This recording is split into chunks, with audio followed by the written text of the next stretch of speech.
लेकिन अंशुल अभिजीत ये भी तो समझा दीजिए कि चंदा लो धंधा लो, वॉशिंग मशीन 8,451 करोड़ की बीजेपी के पास है, तो 2,000 करोड़ की वॉशिंग मशीन तो आपके पास भी है। आप बताने तक को तैयार नहीं थे कि किसने दिया, कौन डोनर है आपका। नहीं गरिमा जी, आप तो चंदा और फिर धंधा की बात कर रहे हैं। ये तो भूल ही गए, यहाँ पर जबरदस्ती वसूली भी हो रही है। यहाँ पर ईडी का जो आतंक है, पहले ईडी रेड करेगी फिर आप चंदा देंगे, उस बात को क्यों नहीं आप दर्शा रही हैं? इतनी सारी तो कंपनियां हैं, पहले ईडी की रेड हुई थी, ईडी के नोटिस आए। देखिए प्रक्रिया, ईडी के पहले नोटिस आते हैं, फिर ईडी की रेड होती है, फिर ईडी गिरफ्तारी होती है। अरे भाई, और क्या प्रत्यक्ष प्रमाण हो सकता है कि कोई भी योजना को विकृत कैसे करना है? योजना जो भी है इसकी बहस कर सकते हैं, अच्छी है, उपयोगी है, जो भी है।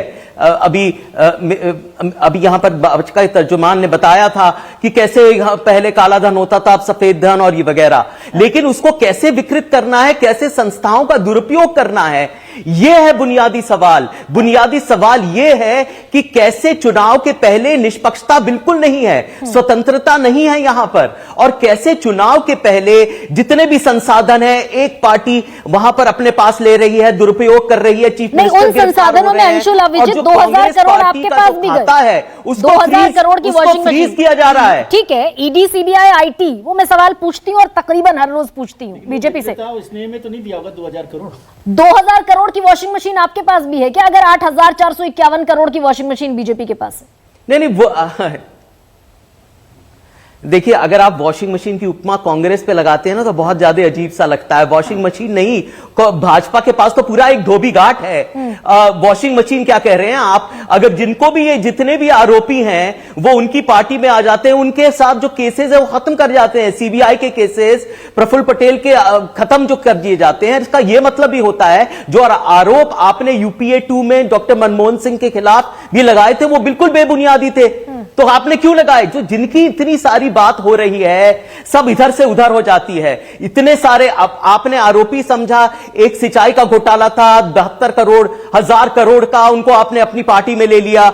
जितने भी आरोपी हैं गंभीर भ्रष्टाचार के आरोप हैं, यहां पर महाराष्ट्र से लेके असम से लेके छत्तीसगढ़ से लेके मध्य प्रदेश से लेके कर्नाटक से लेके, जिस 40% सरकार हम कह के तो आपने तो आवाम ने सरकार को गिरा दिया ना।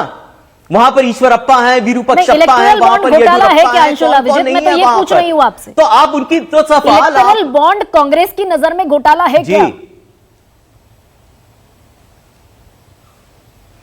इलेक्टोरल बॉन्ड तो अब सुप्रीम कोर्ट के फैसले के बाद ये गैर संवैधानिक है। इसमें पारदर्शिता नहीं थी, उन्होंने फैसला किया है। हम उस पे बहस पे नहीं है कि अच्छा था ये बुरा था, हम उस बहस पे हैं कि इसको विकृत कैसे किया गया, ये वसूली के लिए ये कैसे काम आया। क्योंकि अच्छा था या बुरा था, इस बहस में जाएंगे तो फंस जाएंगे ना डॉक्टर अंशुल अभिजीत। चंदा देने पे मजबूर हो गए। पूछूंगी आपसे, अगर इस बहस में गए कि इलेक्टोरल बॉन्ड घोटाला था आपकी नजर में, नहीं, तो फिर तो फंसेंगे। मैं पूछूंगी फिर आपसे कि अगर लेफ्ट पार्टीज बायकॉट कर सकती हैं, बॉयकॉट, तो आप कैसे फंसेंगे? नहीं, मैं ये कह रहा हूं कि ये नहीं जानते कि कांग्रेस पार्टी की राइट टू प्राइवेसी गरिमा जी नहीं हो सकता।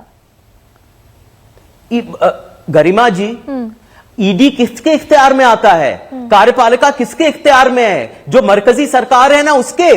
अगर वो उसका दमन देके, आतंक देके ईडी आपके पास छोड़ देगी, फिर चंदा वसूली करेगी, तो आप किसको कहेंगे? विपक्ष को कहेंगे क्या कि ऐसा क्यों कर रहे हो? हम तो आवाज उठा रहे हैं कि इतना बड़ा हुआ, और इतना ही नहीं, हमारे जो अकाउंट फ्रीज कर दिए गए हैं, ये सब कुछ लाना चाहिए। इतने बहुत सारे पहलू हैं जो आजकल हो रहा है। ये निष्पक्षता की बात कर रहे हैं, चुनाव के पहले जो हो रहा है यहां पर स्वतंत्रता बिल्कुल नहीं है। और हम जाएंगे सुप्रीम कोर्ट के सामने, क्योंकि यहां पर जो संविधान के जो मूल ढांचे हैं, जो बेसिक स्ट्रक्चर है, उसका उल्लंघन हो रहा है। और हम सुप्रीम कोर्ट के पास जाएंगे और हम उम्मीद करेंगे कि इस मामले में वो जरूर हस्तक्षेप करें। देखिए, जब जहां पर हमारे अकाउंट्स का जो मामला है, 14 लाख करोड़ के अकाउंट, हमारा जुर्माना है 135 करोड़। मैं तो ये पूछ रही हूं कि बीजेपी को आईटी, ईडी और सीबीआई के दबाव में पैसा मिला, चंदा दो धंधा लो का काम हुआ, 2,000 करोड़ आपको क्यों मिला? डीएमके को 600 करोड़ क्यों मिला? टीएमसी को भी तकरीबन 2,000 करोड़ क्यों मिला? ये तो सब आपके गठबंधन में शामिल है ना। तो यहां भी कुछ नहीं, तो वो तो एक योजना थी ना, योजना आपने एक योजना बनाई, उस योजना के माध्यम से मिला। लेकिन भाजपा ने ये कोशिश पूरी की। देखिए, भाजपा के पास उसके सारे आंकड़े थे, उसको सारा पारदर्शिता का बहस क्यों आ रही है? क्योंकि हमें कुछ पता नहीं था, लेकिन भाजपा को सब कुछ पता था। ये सवाल तो पूछना चाहिए ना, हमें क्या पता था? क्योंकि पारदर्शिता यहां पर थी नहीं, और सुप्रीम कोर्ट का यही टिप्पणी थी इस बारे में। तो भाई, भाजपा को सब कुछ पता था, और हमारा एक योजना थी, उस माध्यम से आई। आप सवाल पूछ सकते हैं, और अब तो ये हो गया है कि ये गैर संवैधानिक है, तो ये बात भी खत्म हो गई, ये बहस भी खत्म हो चुकी है।